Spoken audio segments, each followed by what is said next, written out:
There is a very strange phenomena of Christians impeding true justice. Christians coming around and defending the worst of the worst, the evilest of the evil, the most sinister of the sinister, the people who would kidnap other people and keep them in captivity for weeks, torture and sodomize them for weeks, and then eventually murder them. These people are so wicked, so diabolical, so sinister that they deserve the death penalty. And there's really nothing crazy about saying that. There's nothing remarkable. There's nothing adventuresome. There is nothing far-fetched about saying that people who do such evil crimes deserve the death penalty. But then you have these Christians who come around with their feigned piety, with their smiles, with their fake politeness, and they come along and they say, but that person must be given a chance to receive the gospel. And then you say, well, what about punishment? What about justice? This person has murdered innocent lives. Not only has he taken away innocent lives, but he has destroyed entire families. He has made people motherless. He has made people wifeless. He has taken away a wife. He has taken away a mother, because serial killers usually murder women. But if they murder men, this person has taken away a father or a potential father. This person has taken away a husband. This person has destroyed families. One example that I can think of is the story of the Otero family. This family was slaughtered. The husband, the wife, and two of their children were murdered. And one of the sons came home from school only to find his family slaughtered.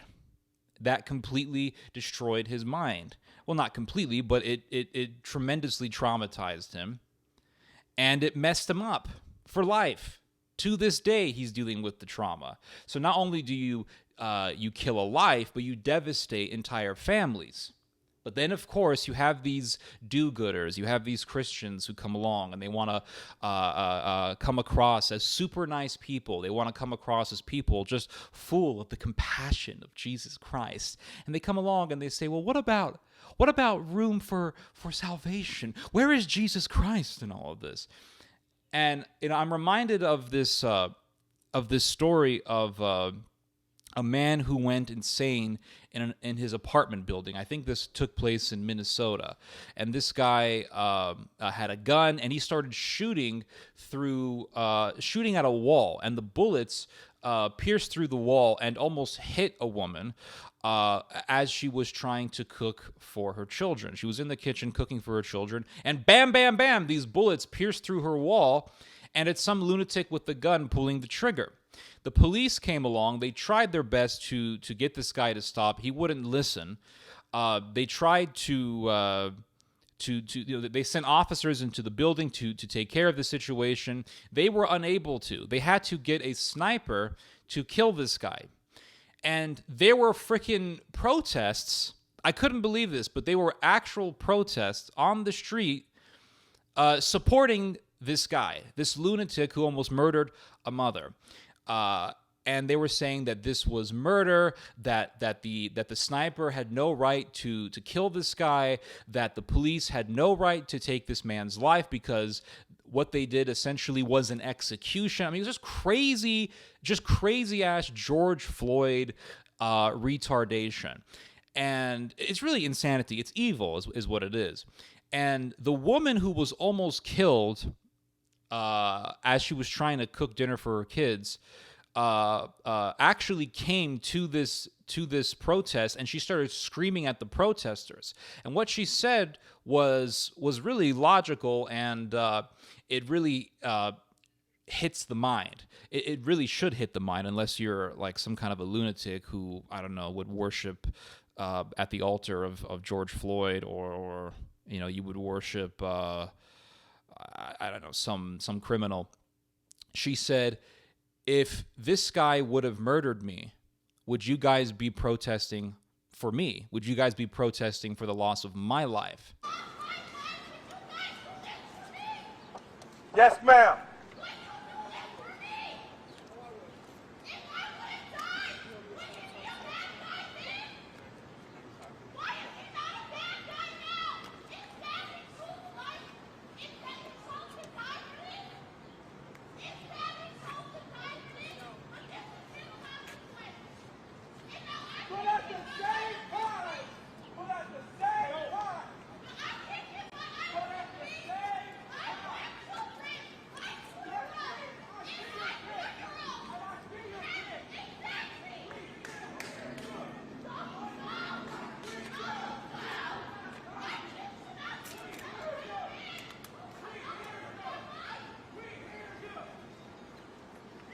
We're here just to respect life, any life, and we're glad that we're not condoning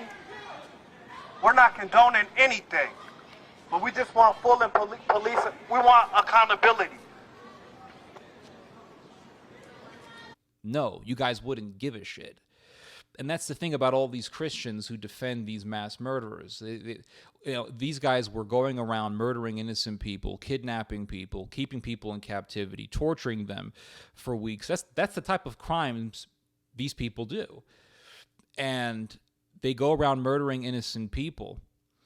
Or they'll get a gun and they'll go out and they'll shoot a bunch of innocent people, go to a school, murder a bunch of kids. Where are all these Christian death penalty abolitionists stopping these people? Where are they?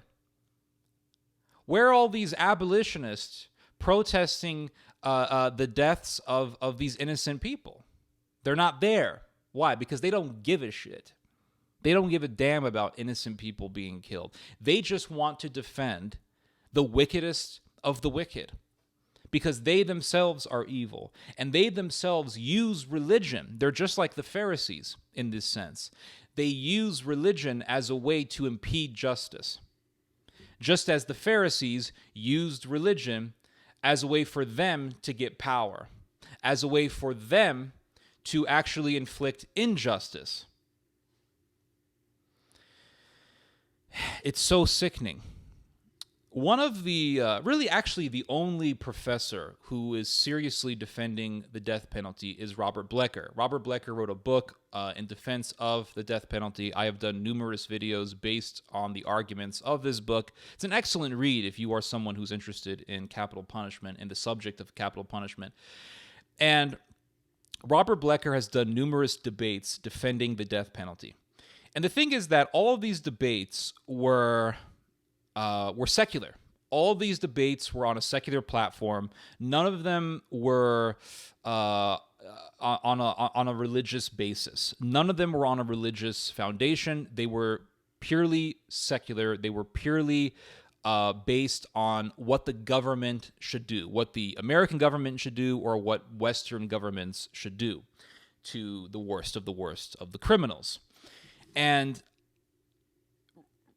really, if you are arguing in defense of the death penalty on a secular platform, it's actually easier than arguing on a religious platform.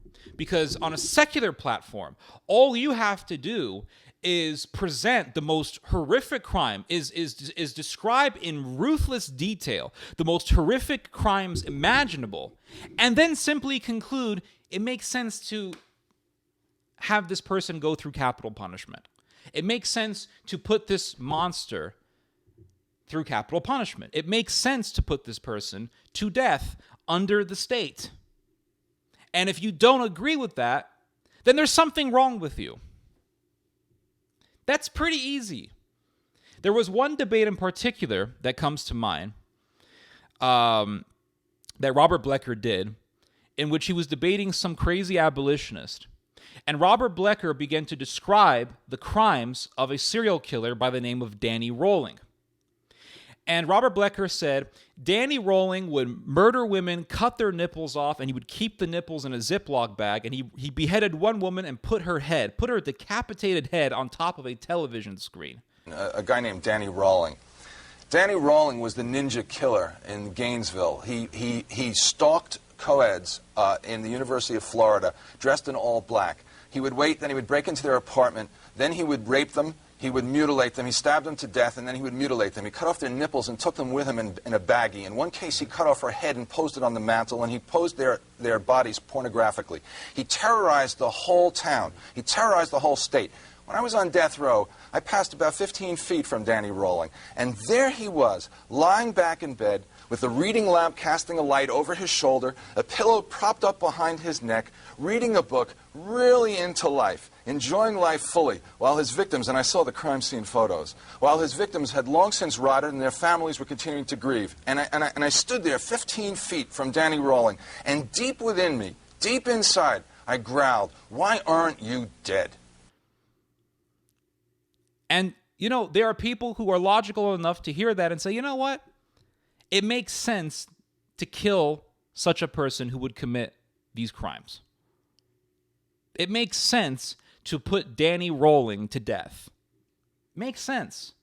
Because what that guy did was atrocious. And yes, he really did these things. He really did these types of sadistic crimes. Yes, he did. In the state of Florida, which doesn't really surprise me. But if you're dealing with a religious person, you have some schmuck who comes along and he's like, where's Christ in all this? Where's Christ? And then you have to sit there and say, oh, okay, well, we can go to Genesis where God tells Noah, if somebody murders a human being by man's hands, that person is to be put to death. Because in the image of God was man made. So because man is sacred, because a human life is sacred and must be protected, if somebody murders another human being, then it is the job of humanity to put that person through capital punishment, to have that person executed. This is what the book of Genesis says. This is not Levitical law. This is not the law of Moses. This is none of that. This is before the law of Moses. This is a universal law that was declared to Ham, Shem, and Japheth, the three patriarchs of all of humanity. This is a universal law. But then they'll say, well, no, but we have to look at that in context of something else. And they'll sit there and use sophistry to try to explain the biblical verse away or to try to make it irrelevant. Then they'll sit there and talk about loving everybody, and Jesus told us to love everybody, and that becomes the rule. That's the context of those statements, throw it all out the window. It's sickening, guys. It's so sickening how Christians will come out and defend the scum of the earth. In a way, I envy Robert Blecker's position because he argues everything on a secular platform. Now, he is a religious Jew, and I'm pretty certain that he could, if he had to debate another religious person, he most definitely could reference the Bible to further bolster his position. In fact, in one incident, he shared a platform with a nun, a Catholic nun, who was against the death penalty. I think she's still alive. And the way that it happened was, I think the nun spoke first. Yeah, the nun spoke first about why we need compassion for everybody, including, serial killers and, child rapists. And Robert Blecker then spoke as this nun was signing books and chattering with people. And Robert Blecker wanted to talk with this nun, and the nun's representative said, oh, no, the nun's too busy. She can't talk to you. Because she knew damn well that Robert Blecker would pick apart her position, because her position was something that was based on some weird theology, some weird religious narrative mixed in with some fake-ass compassion. And that's what these religious people do. And you see, this is the problem with people getting into religion. A lot of people get into religion and to use religion as a mask to hide their evil agenda. I have seen this done I've seen this done by activists for Sodom, for the LGBT, and whatever letters of the alphabet they want to hijack.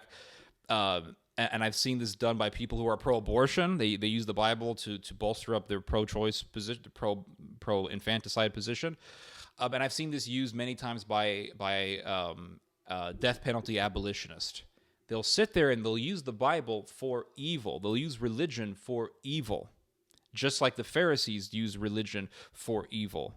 Just like Jezebel, actually, in the Old Testament, she used religion for evil. She wanted to kill Naboth so that Ahab could take his vineyard, and they came up with a conspiracy in order to make Naboth look like a blasphemer so that he could be executed.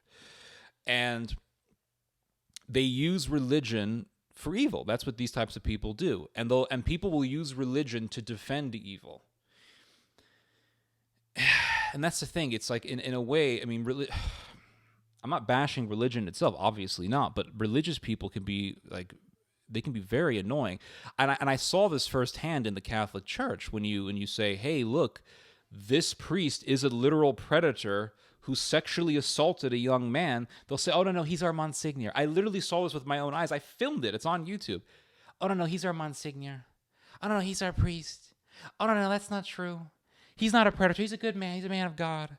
Or you have these other lunatics who come around and they'll say, well, it doesn't matter if the priest molested and sodomized 50 boys. As long as he is the priest, then he has the sacred faculties in order to be an instrument of God and all. No. This priest needs to be in prison. Like, he needs to be punished severely. But that's the thing is you have people who know that priests are doing crimes, or that deacons are doing crimes, or clergy members is what I mean, are doing crimes, and they won't report it to the police. They'll report it to the bishop. It's like, no. You need to go to the police, because the secular hand of justice is actually more just than what the church has to offer right now. I'm sorry to say that, but it's the truth. I want to read to you guys a very depressing description of a crime that was committed years and years ago. It was a crime that was committed by a guy named Robert Berdella. This guy was the butcher of Kansas City, and he kidnapped 6 young men. He kept them in captivity for weeks, tortured and sodomized them for weeks, and he would murder them. This guy, it's very horrific stuff, but this is the reality. This is the reality, and I'm going to read to you guys just one description of one of his crimes. This happened in 1985. The victim's name was James Ferris. It says here, this is from the Wikipedia article on this monster. Berdella brought Ferris home and drugged him with crushed tranquilizers he had concealed in a meal, then tied him to his bed before torturing him almost constantly for approximately 27 hours. The torture included repeated administering of 7,700-volt electrical shocks to the shoulder and testicles for up to 5 minutes in each instance, and acupuncture via hypodermic needles to the neck and genitals. Ferris gradually became delirious, but Berdella continued his physical and sexual assaults until he noted, and Berdella had a very meticulous notebook where he would describe in great detail all the torture that he would inflict on his victims. So he noted in his log that Ferris was unable to sit up more than 10 to 15 seconds. The next entry read, very delayed breathing, and finally, Berdella noted that Ferris died with a slang term he had used in his career as a chef, 86, which Berdella later explained meant anything from throw it out to stop the project.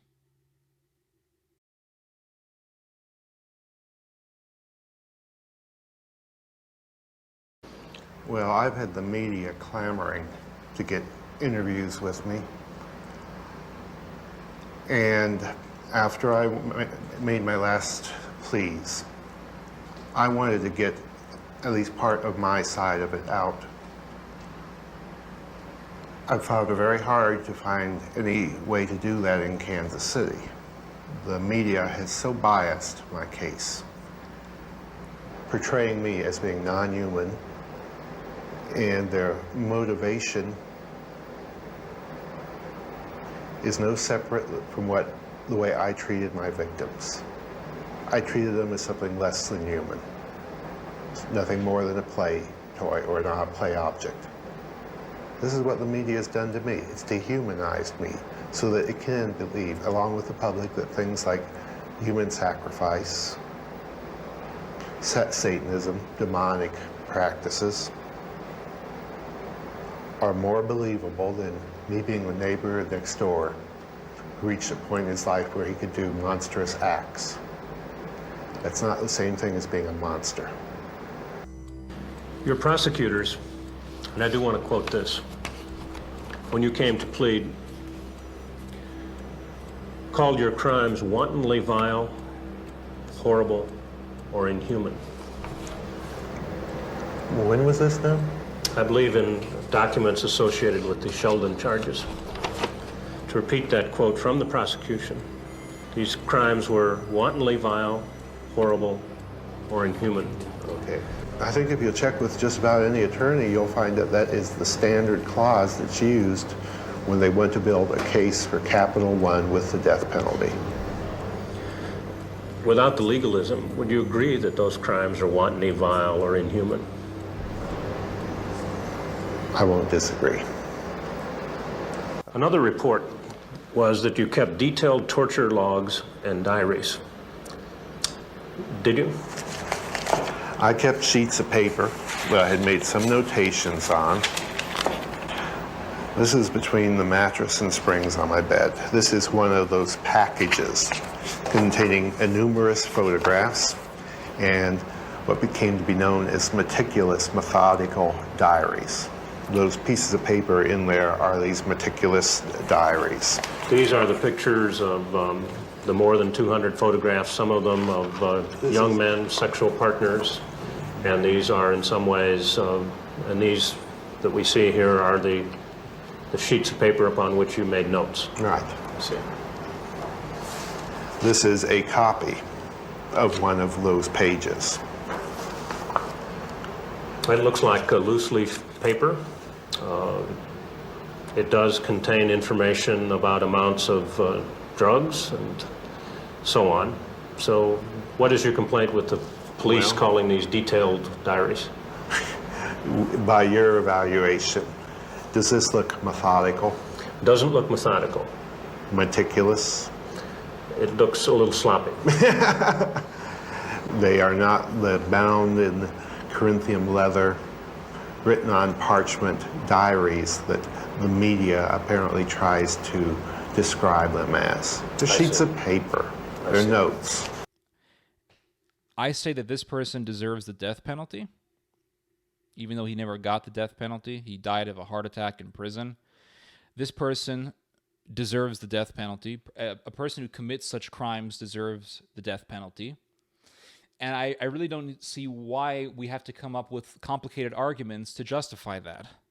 This person committed horrific crimes. He took away human life. I don't see why I have to come with some kind of sophisticated argument to defend that.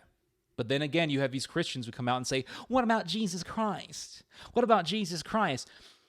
When Jesus, when he was in between the two thieves, heard one thief say, get me off the cross, and the other thief say, no, I deserve this punishment. Jesus said to the person who said that he deserved the punishment, you will be with me in paradise. But they want to ignore that, and they want to pretend that they're so compassionate, when the reality is that they're monsters, and they're monsters who defend other monsters, and they're just like the Pharisees who use religion as a way to defend their own evil. Because that's remember, guys, it was the Pharisees who said, free Barabbas. It was the religious people who said, free Barabbas, who was a murderer, and murder the innocent man named Jesus Christ. Anyway, yeah, you guys are insane. Anyway, you guys just heard some theology. God bless.